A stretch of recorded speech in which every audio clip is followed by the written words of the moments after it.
World media उसको लिख रहा है, उस पर क्लैरिफिकेशन तो आना चाहिए। मैं वही तो कह रहा हूं ना, मीडिया लिख रहा है तो मीडिया में जवाब दे रहे हैं। संसद में जो सवाल पूछ रहा है इसका मतलब वो सीधे सीधे भारत की संवेदनशील सुरक्षा के ऊपर पब्लिक करके उस पर राजनीति करना चाहता है। संतोष जी, सर एक minute Santosh, I am coming to you sir. औरों से पूछूं एक बात। एक तो Sudhanshu ji, don't mind my comment, it was a joke. हमें आपकी नहीं वो मैं हमारी बहुत इज्जत करते हैं, हम आपकी इज्जत करते हैं। मैं आपसे एक बात कहना चाहता हूँ, हमारे जितने निशाने हमने साधे पाकिस्तान पे वो शार्पली साधे। हमने टारगेट्स तय किए और निकाले। हमने उनकी मिलिट्री इंस्टॉलेशन पे हमने बोला कि नहीं अटैक किया, हमने टेररिस्ट इंस्टॉलेशन पे अटैक किया। हमारा नैरेटिव था India versus terrorist which are being patronised by Pakistan. लेकिन आप हमारे सदे हुए सवालों के जवाब में कारपेट बॉम्बिंग कर रहे हैं। आप नेहरू पे चले जाते हैं, अभी महाराणा प्रताप पे चले गए। आप सवाल का सीधा जवाब दीजिए जनाब, सीधा जवाब चाहिए, सीधा जवाब दे दो।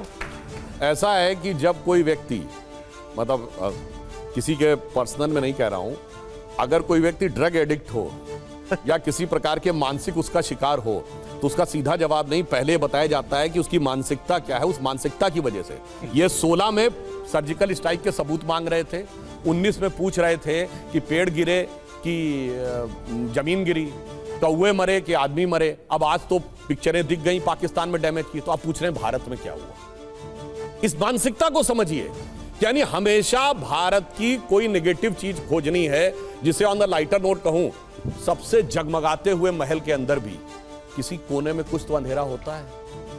एक जीव ऐसा होता है जो हमेशा अंधेरे की तरफ भागता है। रामचरितमानस में एक चौपाई है, मैं किसी के ऊपर व्यक्तिगत नहीं कह रहा हूं, ना किसी के ऊपर कैविएट लगा के बोल रहा हूं, किसी पार्टी या नेता के लिए नहीं, मगर एक आप नजीर की तरह समझ सकते हैं। सहज पाप प्रिय तामस देहा यथा उलू कहितम पर नेहा, यानी जिनकी तामसी वृत्ति होती है वो पाप की तरफ वैसे ही भागते हैं जैसे उल्लू की सहज प्रवृत्ति अंधकार की तरफ होती है। चकाचौंध रोशनी में वो ढूंढता है कहां पे अंधकार दिख जाए, वो मानसिकता। इसीलिए मैंने कहा, और बताइए दुनिया में कोई बड़ा देश बताइए जहां सवाल किया जाता है। और इस मामले में मैं कहना चाहूंगा, भारत और पाकिस्तान में बहुत भारी अंतर आ गया। हमें याद है, हमें अपने यंग एज की 95 30 बरस पहले की बात है। 95 में जेनेवा में पाकिस्तान प्रस्ताव लेके आया कश्मीर को लेके भारत के विरुद्ध। उस समय अटल जी हमारे नेता प्रतिपक्ष थे। नरसिम्हा राव सरकार का समर्थन करने गए, नरसिम्हा राव सरकार को पूरा क्रेडिट दिया। घर में आके जो कहना था कहा, कोई जाके ऑफिशियल रिकॉर्ड में चेक कर ले। बेनजीर भुट्टो पाकिस्तान के प्रधानमंत्री थे, उन्होंने पाकिस्तान के नेशनल असेंबली में बोला, देखो ये भारत है जहां का अपोजिशन सरकार को आकर उस फोरम पे सपोर्ट कर रहा है, और एक हमारा अपोजिशन है जो खिलाफत कर रहा है। सर 30 साल में नजारा बदल गया।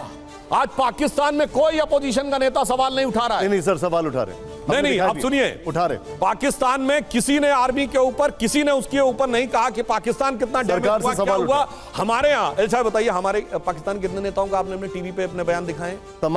तमाम बताइए, जो राहुल गांधी स्तर के हो, आपने मुख्यमंत्री स्तर के हो, बताइए ना।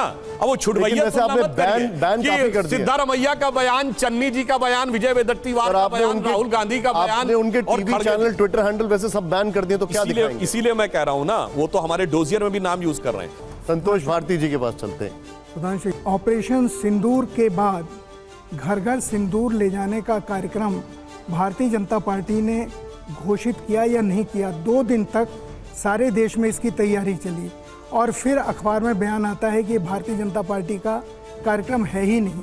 तो इस तरह की चीज़ें भारतीय जनता पार्टी की तरफ से आती हैं, भले ही अफवाह के रूप में हो, अफवाह के रूप में हो, देश में सारे भारतीय जनता पार्टी के कार्यकर्ता इसकी तैयारी करने लगते हैं, और अचानक होता है कि इसको विड्रा कर लिया।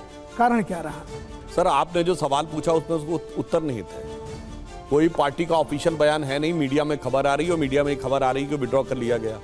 तो भाई जो चीज कहीं यथार्थ में थी ही नहीं, और ये बात आई कि ये आपने कहा अफवाह है, और अफवाह के बाद कई प्रवक्ता के क्लिप्स वायरल हैं, वो बोल रहे हैं सब। हाँ, अब ये जहां तक बात है उसमें लोगों को भी समस्या है। ऐसे कई क्लिप्स वायरल हैं जिसमें लोग कह रहे हैं सिंदूर क्यों रखा गया। सिंदूर जो है वो हिंदू धर्म से कनेक्टेड नजर आता है। अरे भाई, जब आप धर्म पूछ के मार रहे हैं तो हम आपका कर्म पूछकर मारेंगे, मगर फिर ये बताएंगे भी कि ये किस कारण से। प्रॉब्लम यहां पे क्या है, हिंदू धर्म और भारतीय संस्कृति का कोई भी प्रतिमान जो आपके मन में चेतना पैदा कर सके, गर्व पैदा कर सके, या आपके अंदर ऊर्जा पैदा कर सके, उसे डाइल्यूट करके रखना है। और इसका भी फिर मैं प्रमाण बोलना चाहता हूं सर, आप लोग वरिष्ठ हैं तो आपको पता है, कुछ लोग कोर्ट गए थे ना, ये तो ऑफिशियल है, ये अफवाह नहीं है, कि भारत की नई संसद भवन के ऊपर जो शेर बने हैं ज्यादा आक्रामक दिख रहे हैं, और कोर्ट ने उसमें इंटरवीन करने से मना कर दिया। मतलब ये वो लोग थे जिनको शेर बिल्ली जैसे चाहिए थे, और इसलिए ये इस बात को अब एक्सेप्ट करने को वो लोग तैयार नहीं होते हैं कि अब भारत माता का एक ऐसा शेर आकर बैठ गया है जिसकी वजह से हालत क्या हो रही है।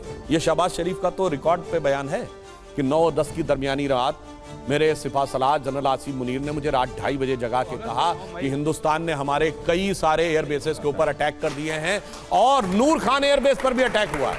ये पाकिस्तान का प्रधानमंत्री बोल रहा है, इसमें कोई किंतु परंतु का स्कोप नहीं है। आप शेर कहते हैं, राहुल गांधी कहते हैं कि कांग्रेस के कार्यकर्ता बब्बर शेर हैं। खैर, पद्मजा, सुधांशु जी, अभी आपने जो विपक्ष की बात की कि जो सवाल उठाए जा रहे हैं वो देश हित के खिलाफ है, पर ताली एक हाथ से नहीं बचती है। आप कह रहे हैं कि वो एंटी नेशनल सवाल पूछ रहे हैं। अगर आपकी पार्टी बार बार उनको सोरोस का एजेंट, चाइना का एजेंट, सीक्रेट एमओयू किया है, एक तरीके से आप भी उनको पूरा कॉर्नर कर देता है कि तुम तो बिल्कुल ही मतलब विदेश के एक तरीके से एजेंट हो, तो वो भी फिर आप पलट करके बोलते हैं कि भाई आप पाकिस्तान की मुखबिरी कर रहे हैं। एक और एग्जाम्पल है, अभी असदुद्दीन ओवैसी जब वो फॉरेन सॉइल पर जाकर के हिंदुस्तान जिंदाबाद, पाकिस्तान मुर्दाबाद कर रहे हैं, तो वो सबसे बड़े स्पोक्स पर्सन और हीरो बने पूरे भारत के लिए। लेकिन अभी जब वो वापस आ चुके हैं और अब वो वक्फ पे बात करेंगे, तो कई लोग उनको मॉडर्न डे जिन्ना बोल देते हैं, कहते हैं कि वो 2 नेशन थियोरी के प्रोपोगेटर है। तो ये मीठा मीठा गप गप, कड़वा कड़वा थू थू तो नहीं हो सकता ना, कोई तो मीटिंग पॉइंट होना चाहिए ना दोनों तरफ से। आप थोड़ी नरमी दिखाइए, वो भी थोड़ा प्रेम दिखाएंगे। आपने बिल्कुल सही कहा, जो ओवैसी ने किया वो ठीक है, उनके जो भी अंदर की बात है। ओवैसी ने कहा मैं घर में आके लड़ूंगा, बाहर देश के साथ रहूंगा, मगर राहुल गांधी तो बाहर जाके खिलाफ बोलते हैं। कम से कम उनसे तो ओवैसी ठीक है कि बाहर जाके देश के खिलाफ नहीं बोल रहा है। हम मीठा मीठा गप कड़वा कड़वा थू नहीं वो कहते हैं। और जो हम लोगों ने आरोप लगाए हैं, कभी भी हवा में कोई आरोप नहीं है। सोरेस के फाउंडेशन से जो कनेक्शन है, आज तक उसका डिनायल नहीं है।